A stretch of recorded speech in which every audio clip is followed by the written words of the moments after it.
National Immunization Month sa Canada ngayong Agosto. Ang paalala mula sa eksperto kung bakit mahalagang magpabakuna o di kaya'y updated ang immunization sa report ni Pat Fernandez.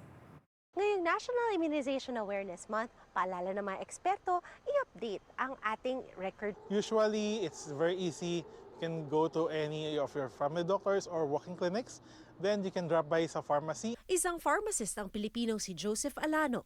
Ngayong National Immunization Month, paalala niya siguraduhing bakunado o di kaya updated ang mga bakuna sa ilang sakit, gaya ng flu, COVID-19, shingles, HPV at tetanus. Para makatulong sa ating kalusugan at humaba ang ating buhay.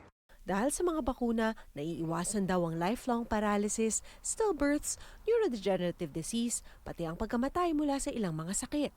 Bukod dito, sa mga nagbabalak bumiyahe ngayong summer, siguraduhin din daw na maging maingat at kumuha ng travel vaccines laban sa ilang mga sakit gaya ng malaria at polio. Yes, minsan po hindi siya covered, ngunit kung titignan natin, susumahin natin ang mga magagastos kung magkakaroon man tayo ng sakit at wala tayong healthcare coverage, ay mas mahal ang ating babayaran.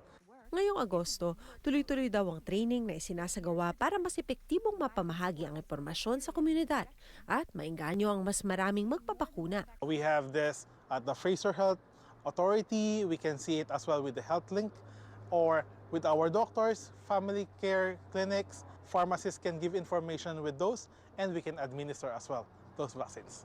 Para sa karagdagang impormasyon, i-check lang daw ang health website sa inyong lugar. Pat Fernandez, Omni News, Vancouver.